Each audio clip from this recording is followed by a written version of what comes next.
یہ ہیں لیبیا کے فارمر لیڈر کرنل غدافی، جن کو انہی کے ملک کے لوگوں نے سڑکوں پر گھسیٹ کر بڑی بہرحمی سے مار ڈالا۔ آپ کو حیرانی ہوگی یہ سن کر کہ انہوں نے کوئی جرم نہیں کیا تھا، نہ ہی کوئی کرپشن کی تھی اور نہ ہی یہ غدار تھے، بلکہ ان کا شمار دنیا کے سب سے زیادہ ملک سے وفا کرنے والے لیڈرز میں ہوتا تھا۔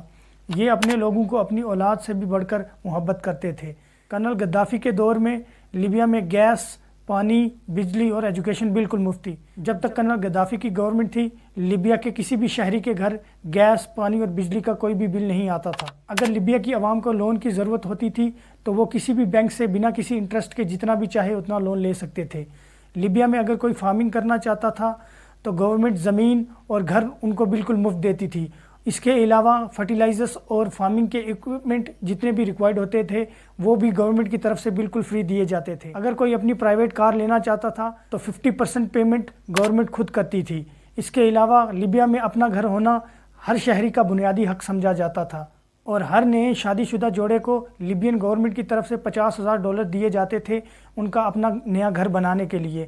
اور لیبیا میں ایجوکیشن کا پورا خرچہ لیبین گورنمنٹ ہی اٹھاتی تھی۔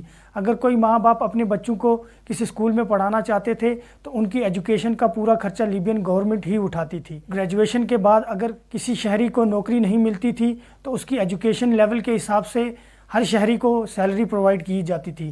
کروڈ آئل بیچ کے لیبین گورنمنٹ کو جتنا بھی پروفٹ ہوتا تھا اس پروفٹ میں سے کچھ اسپیسیفک حصہ ہر سٹیزن کے اکاؤنٹ میں منتھلی ٹرانسفر کیا جاتا تھا۔ لیبیا کے لوگوں کا سٹینڈرڈ آف لیونگ آج کل کی ڈیولپ کنٹریز کے لوگوں سے بھی بڑھ کر تھا، اور کرنل غدافی کی اسیسینیشن کے بعد لیبیا آج ایک جہنم میں تبدیل ہو چکا ہے، جہاں بہت سے ریبیلین گروپس اور ٹیررسٹ موجود ہیں، اور آئے دن یہاں پہ بومبنگز اور شیلنگز ہوتی رہتی ہیں، اور ان بومبنگز میں ہر دن ہزاروں معصوم شہری مارے جاتے ہیں۔ لیبیا آج کسی جہنم سے کم نہیں، اور لیبیا کی اکانومی تو بالکل تباہ ہو چکی ہے۔ اب سوال یہ اٹھتا ہے کہ اگر کرنل غدافی اتنے اچھے لیڈر تھے اور لوگ اتنے خوش تھے تو ان کو اتنی بہرحمی سے کیوں مارا گیا؟ کرنل غدافی کی موت کی سب سے بڑی وجہ یہ تھی کہ وہ امریکن پالیسیز اور امریکہ کی نہیں مانتے تھے، اور امریکہ یہ سمجھتا تھا کہ کرنل غدافی ہمارے لیے بہت بڑا خطرہ بن جائے گا۔ کرنل غدافی اکثر اپنے انٹرویوز میں یہ کہتے تھے کہ اب وقت آ چکا ہے کہ ہم سب مسلمان ایک ہو جائیں، ورنہ سیریا، فلسطین اور عراق کی طرح ہم سب کی باری آنے والی ہے۔ امریکہ اور اس کے الائز مل کے ہم سب کو ایک ایک کر کے تباہ کر دیں گے۔ اور وہ یہ بھی اکثر کہا کرتے تھے کہ اگر مجھے مارا گیا تو لیبیا پہلے جیسا نہیں رہے گا، میں اپنے ساتھ لیبیا کی شان و شوکت بھی لے کے جاؤں گا۔ اور دوسری سب سے بڑی وجہ یہ تھی کہ لیبیا کے پاس بے تحاشا پیسہ تھا اور 143 ٹن گولڈ ریزروز بھی موجود تھے۔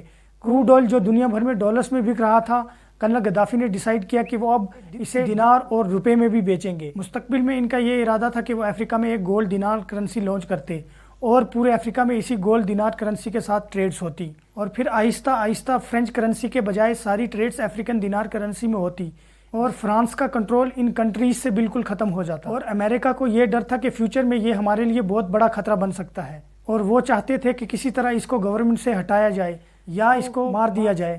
امریکہ بس ایک موقع کی تلاش میں تھا، اور امریکہ کو یہ موقع ملا 2010 کے اکانومی کرائسس میں، جب پوری دنیا میں انفلیشن پیک پہ تھی، اور اس کا اثر لیبیا میں بھی ہوا، اور لیبیا کے لوگوں نے اس کے لیے پیسفل پروٹیسٹ کرنا شروع کیے۔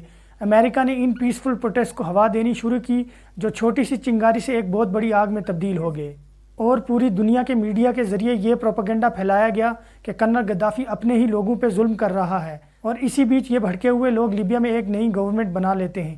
مارچ 2010 کو یورپ اور 10 مڈل ایسٹرن کنٹریز لیبیا پہ حملہ کرتی ہیں اور دنیا کو یہ دکھاتی ہیں کہ ہم لیبیا کے لوگوں کے ساتھ ہیں کرنل غدافی کے اگینسٹ۔ 20 اکتوبر 2011 کو جب کرنل غدافی بنغازی کی طرف جا رہے تھے تو امریکن فورسز اور نیٹو نے ان کی لوکیشن ٹریس کر کے ان پہ ڈرون حملہ کروایا۔ اس ڈرون حملے میں ان کے قافلے کو بہت نقصان ہوا، لیکن کرنل غدافی خود کی جان بچانے میں کامیاب ہو گئے، اور وہ اپنی جان بچانے کے لیے پاس میں ایک پائپ میں چھپ گئے، لیکن ریبلز نے ان کو دیکھ لیا اور ان کو اس پائپ سے باہر نکال کے بڑی بہرحمی سے مارا گیا۔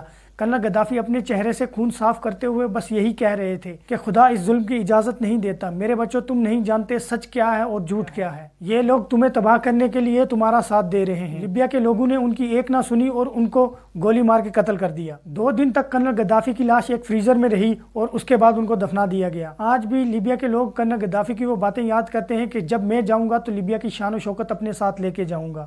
اور واقعی میں آج لیبیا رہنے کے قابل نہیں ہے، جہاں بہت سارے ریبیلین گروپس اور ٹیررسٹ موجود ہیں، اور آئے دن بومبنگز اور گوریلا وار فیئرس ہوتی رہتی ہے۔ اور لیبیا میں شاید ہی ایسا کوئی گھر ہو جس کا کوئی فیملی ممبر ان بومبنگز میں نہ مارا گیا ہو۔ لیبیا کے لوگ آج بھی رو رو کے کرنل گدافی کی وہ باتیں یاد کرتے ہیں۔